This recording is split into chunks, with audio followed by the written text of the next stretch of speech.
마음대로 우물딱주물딱해서 당헌 당규를 만든 게 아니라 모든 공식 절차를 다 지키고 토론을 다 거치고 이제 통과가 됐는데 갑자기 그게 틀렸다고 하시고 이게 필요 없고 전당대회 새로 해야 된다라고 계속 안 의원이 하시는 겁니다. 그 논쟁하는 자리에 안철수 의원은 당시 안 오셨잖아요. 제가 정말 답답한 일이죠. 왜냐하면 안철수 의원님은 지금 말하는 의원총회, 당무위원회, 중앙위원회 모두 출석해서 발언할 수 있는 권리가 있습니다. 근데 그 자리엔 전혀 안 오세요. 안 오시고 결정이 나면 그날 오후에 틀렸다고 하세요. 그러니까 왜 나한테 안 물어보고 그렇게 결정하냐 이런 생각을 하는 거예요. 물론 이제 안철수 의원님이 그 당시도 굳이 얘기하면 큰 세력의 수장이실 수 있는데 그때 저는 당시 느낌으로 이제 탈당을 준비하시는구나라는 느낌이 들었습니다. 그래서 제가 그 말을 질렀을 때 주변 사람들이 심한 거 아니냐라고 많이 욕을 먹었어요. 근데 저는 아무리 탈당하실 것 같아. 그러려면 깔끔하게 정리하는 게 맞지 않겠냐. 이런 취지에서 말씀드렸죠. 몰아내신 거야. 그때. 전혀 제가 몰아내진 않았습니다. 과거 이제 더민주 전당대회를 생각해 보시면 안철수 의원께서 당시에 탈당을 안 하시고 혁신위가 통과했던 당헌 당규에 따라서 움직이시면서 활동을 했다면 그때 거의 안희정 지사 같은 정도의 힘과 역할을 가졌을 거라고 생각합니다. 근데 그분은 그렇게 생각을 안 하셨어요. 자기만의 군대가 필요하구나. 그걸로 만족 못하는 거죠. 어떤 정치인으로서 자신이 권력을 잡아야겠다는 것, 저는 그건 도덕적으로 비난해서는 안 된다고 봅니다. 나가신 거죠. 나가셔서 새로운 당을 만드셨고 일종의 새로운 기업을 창업하셨잖아요. 그분 표현대로 국민의당을 창업하셔서 은근히 디스하시는 거야. 제가 쓴 말이 아니기 때문에. 그래서 점잖게 말씀하시는데 가만 듣고 보면은 그런 정책을 하고 지난 총선까지 상당한 성과를 거두셨죠. 근데 저는 좀 비판적으로 봤던 게 그럴 수 있다 생각하지만 저는 우리 사회의 정당이 저러면 되는 거냐. 물론 비유는 할 수 없습니다만 지금 바른정당의 사람들 즉 탈영했다가 원대 복귀한 양아치들이거든요. 교수님, 양아치라는 표현. 저는 정치 양아치라고 생각합니다. 이거 진보다 보수의 문제가 아니라 우리가 이제 OECD 국가에서 민주공화국의 헌법 속에서 우리 헌법에 정당의 자유와 정당을 보장하는 헌법 조항이 있습니다. 근데 그걸 국고보조금 우리가 줍니다. 우리 세금으로 어마어마한 돈을 정당에 줍니다. 그러려면 저런 행동은 정당이라고 볼 수 없는 거죠. 저는 정말 부끄러워야 한다. 진보 보수의 문제가 아닌 것이고 나왔다가 세불리하니까 들어갔다가 게다가 자기 당의 절차에 따라서 유세하고 경선에서 합법적으로 뽑은 유승민 후보에다가 13명이 등에 칼을 꼽고 그 다음에 돌아갔잖아요. 이게 말이 안 되죠. 그 중에 한 명은 다시 돌아왔습니다. 예. 아주 황당한 거죠, 저는 제가 생각하는 정당에 대한 정당민주주의에 대한 관점이 있는데 당시 새정치민주연합 상황을 생각했을 때 이건 아닌 것 같아. 정당 내에서 사실 조그만 동아리에서도 룰이 있잖아요. 거기서 룰을 얘기하면 논쟁을 해서 합의를 하면 지키고 이렇게 해야 되는데 그래서 저는 이분이 스타일이 다르구나를 알았어요. 또는 제가 법률에 법과 규칙에 매달려 있는 이런 이제 좀 고리타분한 사람인지 모르겠습니다만은 이걸 법과 규칙과 절차를 뛰어넘어서 움직이시는구나 이런 느낌을 받았습니다. 저는 이게 안철수 후보께서 말씀하시는 게 과거와 미래의 대결이라는 얘기 많이 말씀하시고 참 좋은 말이라고 생각합니다. 근데 저는 이제 구호보다 사람을 봐야 되는데 여기는 문재인 후보가 있고 안희정이 있고 이재명이 있고 박원순이 있고 김부겸이 있고 등등등이 있다면 여기는 안철수 후보 말고는 박지원, 손학규, 김종인 이런 분들이 계신데 어느 쪽이 미래인가? 단어로서의 미래가 아니라 우리는 모든 정책과 비전은 사람을 통해서 실현되는데 미래를 담보할 수 있는 사람이 어디에 있는가? 단순히 이제 그 미래가 육체적 나이를 가지고 얘기하지 않습니다. 나이가 많더라도 DJ 훌륭하시죠. 근데 그분들이 하시는 비전이 갖고 있는 생각, 행동 등이 그냥 대표적 인물을 비교를 해보자는 겁니다. 우리의 미래를 누구에게 맡길 것이냐? 저는 1%의 재고 없이 저는 지금 아까 말했던 더민주에게 미래가 있다라고 생각합니다. 가까이서 본 문재인 후보는 대통령감이 맞나요? 제가 청년 시절의 대통령의 모습은 뭐였나 하면 그 오른쪽으로는 박정희가 있는 거죠. 그 왕이었어요. 저는 그 종신왕이라고 생각했죠. 제 고등학교 시절까지. 대통령이 바뀐다는 걸 상상을 하지 못하고 살았어요. 근데 갑자기 총 맞았는 상황이지만. 근데 반대편은 김영삼, 김대중 이런 분이 계셨고 그분들도 카리스마가 엄청났습니다. 근데 그 뒤로 이제 이어서 여러분들을 봤습니다만 우리가 노무현 대통령을 봤지 않습니까? 이제 노무현 대통령의 스타일은 다 아실 건데 우리가 이제 과거 카리스마가 강한 이런 대통령에 익숙한 것 같습니다. 리더십도 그렇게 보는 것 같습니다. 그 점에서는 문재인 후보가 그런 카리스마를 안 갖고 계세요. 그리고 저는 김대중 대통령이나 노무현 대통령에 비하면 말씀도 잘 못합니다. 그분들에 비하면 그 토론 이런 것들 촌철살인 애드립 잘 못하시는 분이라고 제가 보입니다. 근데 제가 가만히 보니까 왜 지금 시대에 사실은 2012년도 마찬가지지만 지금 시대에 이런 분이 필요할까 생각했는데 몇 가지 갖고 있는 덕성이 있습니다. 그러니까 DJ나 노통이 갖지 못한 덕성일 수도 있는데 제가 혁신위원을 하면서 한 8, 9개월 동안 당 최고위원 회의를 계속 제가 참석을 했는데요. 공식 회의 안팎에서 보게 되면, 첫 번째 덕성이 뭐냐면 경청력입니다.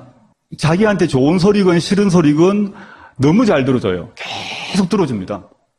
그 다음에 이게 같은 얘기기도 한데, 자기한테 싫은 소리하고 막 이제 흔드는 것, 이 인내력이 아주 강해요.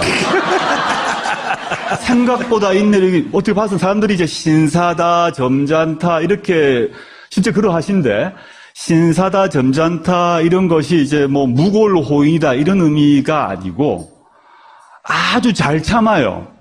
잘 참 가만히 있고, 눈만 껌뻑껌뻑, 이렇게 이분이 눈을 껌뻑껌뻑 하면 참는다는 얘기라고 생각하시면 됩니다. 제가 가까이서 이렇게 보면, 또 화가 나면 눈을 갑자기 크게 이렇게 소처럼 이렇게 떴다가 깜빡 이런 습관이 이렇게 하지 않습니까?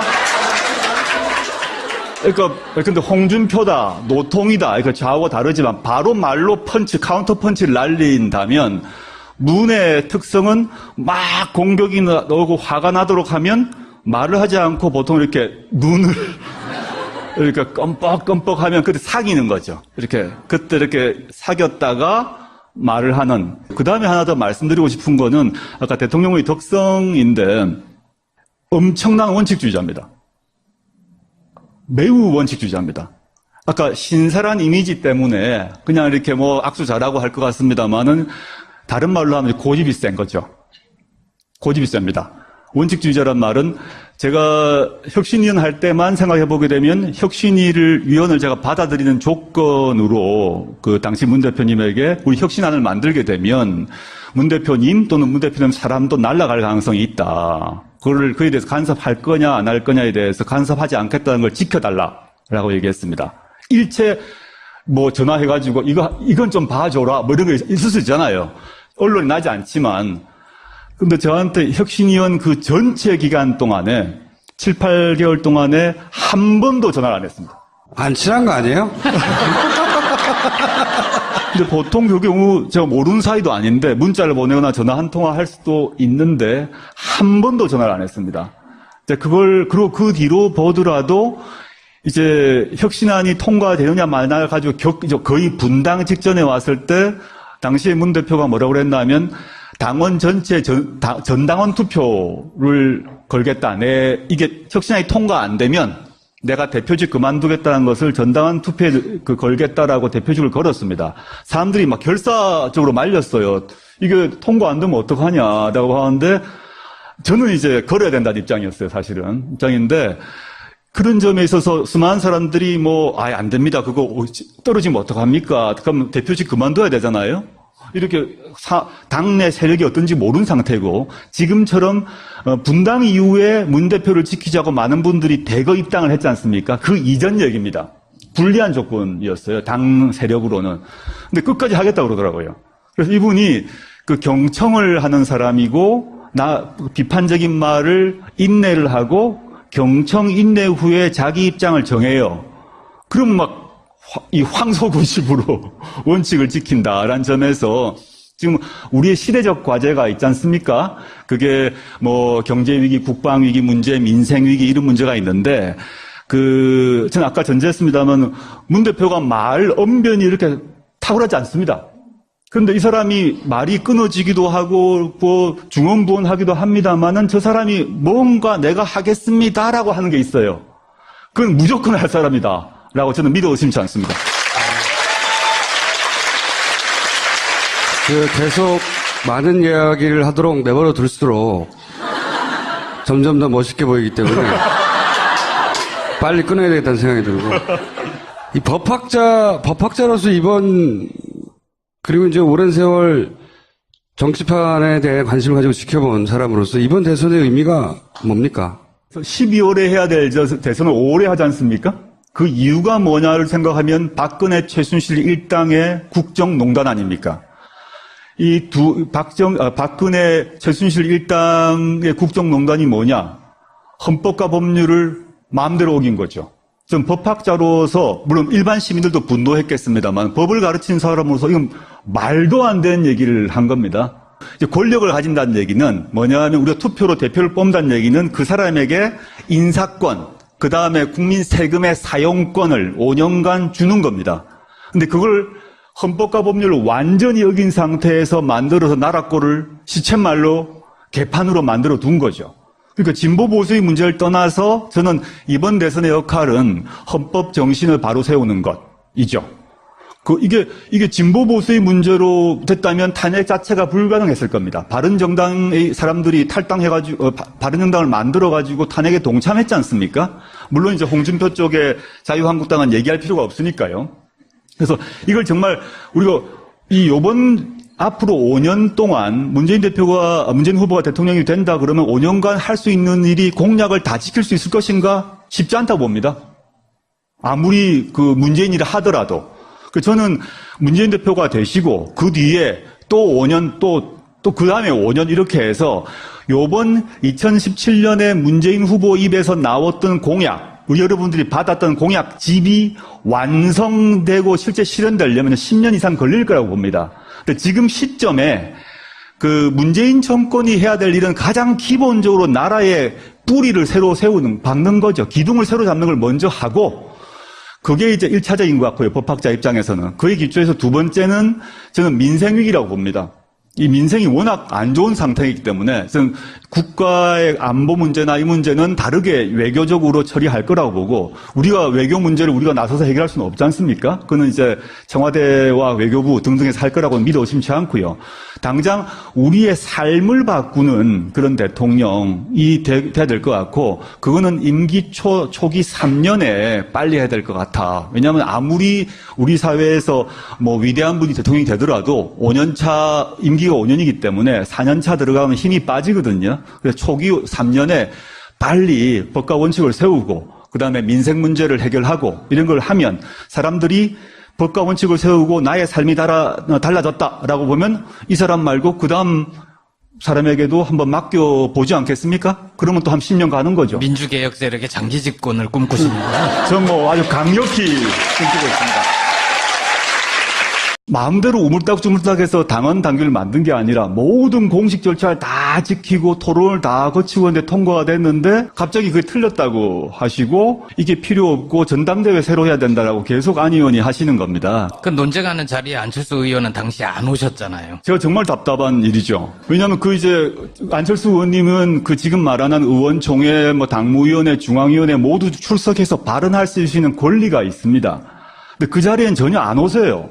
안 오시고 결정이 나면 그날 오후에 틀렸다고 하세요. 그러니까 왜 나한테 안 물어보고 그렇게 결정하냐 이런 생각을 하는 거예요. 물론 이제 안철수 의원님이 그 당시도 굳이 얘기하면 큰 세력의 수장이실 수 있는데 그때 저는 당시 느낌으로 이제 탈당을 준비하시는구나라는 느낌이 들었습니다. 그래서 제가 그 말을 질렀을 때 주변 사람들이 심한 거 아니냐라고 많이 욕을 먹었어요. 근데 저는 아무리 탈당하실 것 같아. 그러려면 깔끔하게 정리하는 게 낫지 않겠냐. 이런 취지에서 말씀드렸죠. 몰아내신 거야. 그때 전혀 제가 몰아내진 않았습니다. 과거 이제 더민주 전당대회를 생각해 보시면 안철수 의원께서 당시에 탈당을 안 하시고 혁신위가 통과했던 당헌 당규에 따라서 움직이시면서 활동을 했다면 그때 거의 안희정 지사 같은 정도의 힘과 역할을 가졌을 거라고 생각합니다. 근데 그분은 그렇게 생각을 안 하셨어요. 자기만의 군대가 필요하구나. 그걸로 만족 못하는 거죠. 전 정치인으로서 자신이 권력을 잡아야겠다는 것, 저는 그건 도덕적으로 비난해서는 안 된다고 봅니다. 나가신 거죠. 나가셔서 새로운 당을 만드셨고, 새 기업을, 일종의 새로운 기업을 창업하셨잖아요. 그분 표현대로. 국민의당을 창업하셔서. 은근히 큰 성과를- 디스하시는 거야. 아, 제가 쓴 말이 아니기 때문에. 그래서 되게 점잖게 말씀하시는데 가만 듣고 보면은 그런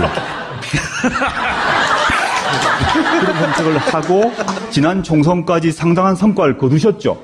근데 저는 좀 비판적으로 봤던 게 뭐 그럴 수 있다 생각하지만 저는 우리 사회의 정당이 저러면 되는 거냐. 물론 비유는 할 수 없습니다만 지금 바른정당의 사람들 즉 탈영했다가 원대 복귀한 양아치들이거든요.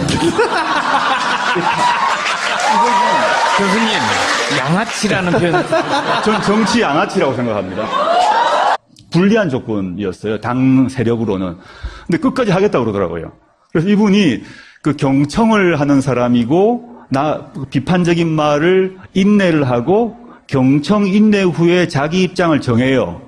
그럼 이 황소구십으로 원칙을 지킨다라는 점에서 지금 우리의 시대적 과제가 있지 않습니까?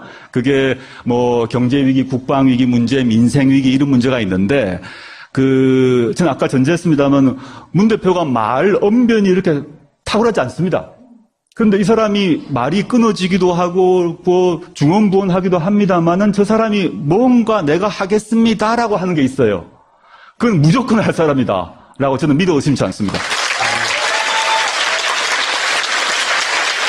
계속 많은 이야기를 하도록 내버려 둘수록 점점 더 멋있게 보이기 때문에 빨리 끊어야 되겠다는 생각이 들고, 이 법학자로서 그리고 이제 오랜 세월 정치판에 대해 관심을 가지고 지켜본 사람으로서 이번 대선의 의미가 뭡니까? 12월에 해야 될 대선을 5월에 하지 않습니까? 그 이유가 뭐냐를 생각하면 박근혜 최순실 일당의 국정농단 아닙니까? 박근혜 최순실 일당의 국정농단이 뭐냐? 헌법과 법률을 마음대로 어긴 거죠. 전 법학자로서, 물론 일반 시민들도 분노했겠습니다만, 법을 가르친 사람으로서 이건 말도 안 되는 얘기를 한 겁니다. 이제 권력을 가진다는 얘기는 뭐냐 하면 우리가 투표로 대표를 뽑는다는 얘기는 그 사람에게 인사권, 그 다음에 국민 세금의 사용권을 5년간 주는 겁니다. 근데 그걸 헌법과 법률을 완전히 어긴 상태에서 만들어서 나라꼴을 시쳇말로 개판으로 만들어 둔 거죠. 그러니까 진보 보수의 문제를 떠나서 저는 이번 대선의 역할은 헌법 정신을 바로 세우는 것이죠. 이게 진보 보수의 문제로 됐다면 탄핵 자체가 불가능했을 겁니다. 바른정당의 사람들이 탈당해가지고 바른정당을 만들어가지고 탄핵에 동참했지 않습니까? 물론 이제 홍준표 쪽에 자유한국당은 얘기할 필요가 없으니까요.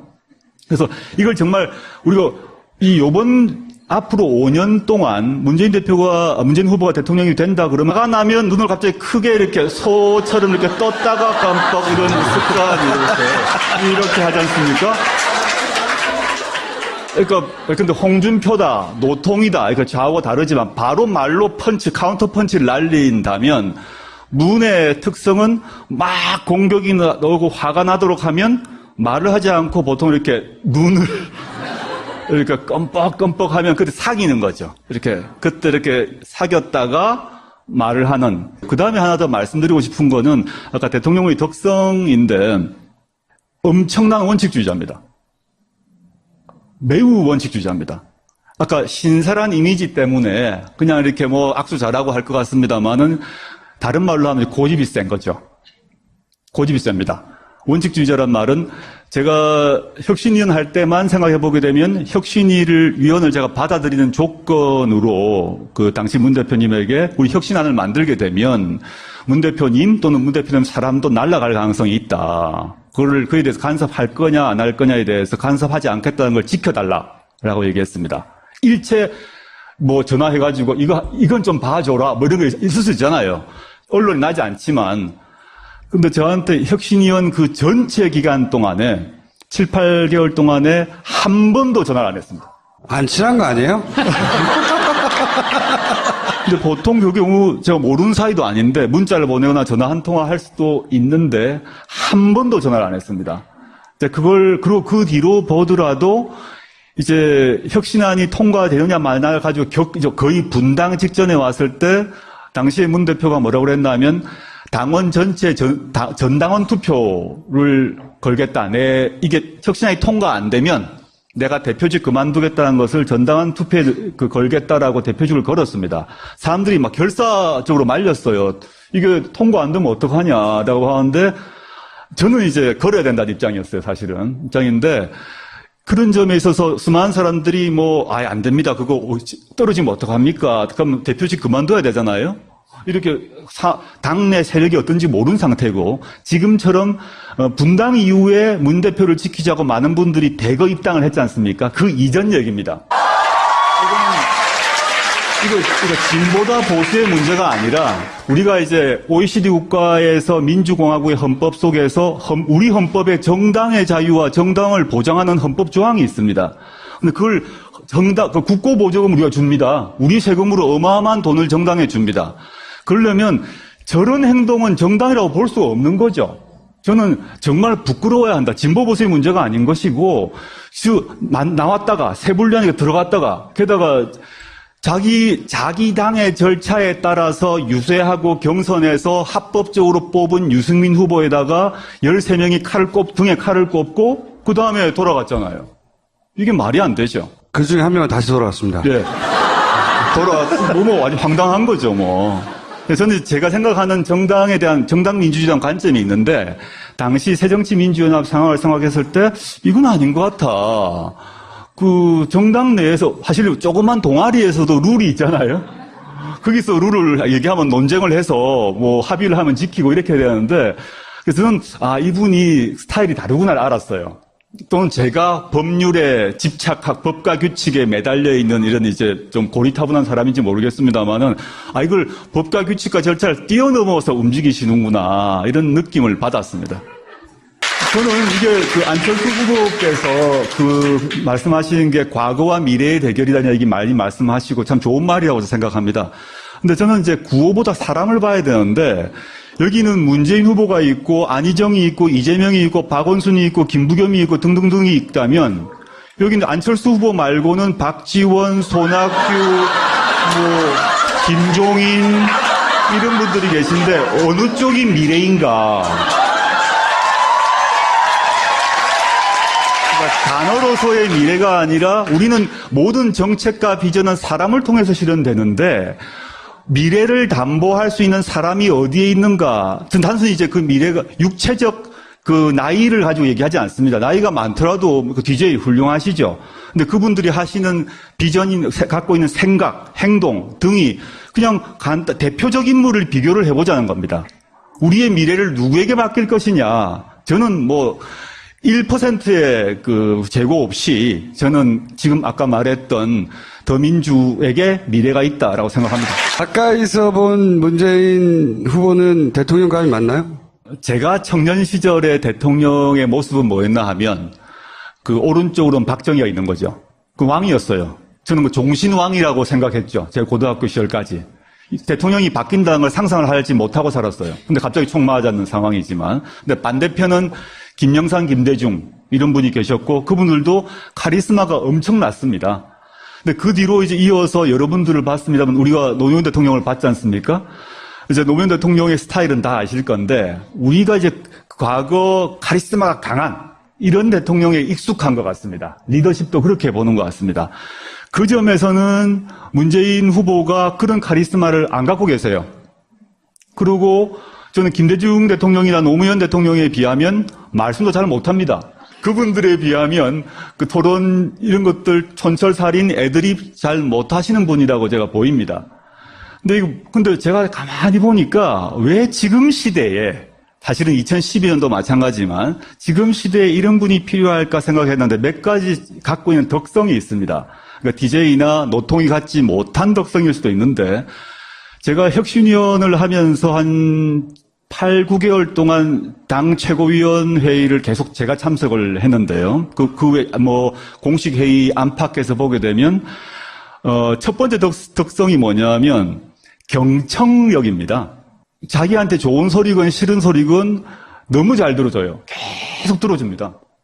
그 다음에 이게 같은 얘기기도 한데, 자기한테 싫은 소리하고 막 이제 흔드는 것, 이 인내력이 아주 강해요.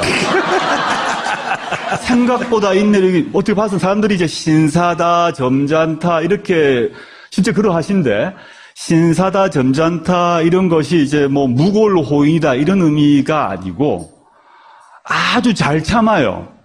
잘 참고 가만히 있고, 눈만 껌뻑껌뻑, 이렇게 이분이 눈을 껌뻑껌뻑 하면 참는다는 얘기라고 생각하시면 됩니다. 제가 가까이서 이렇게 보면, 또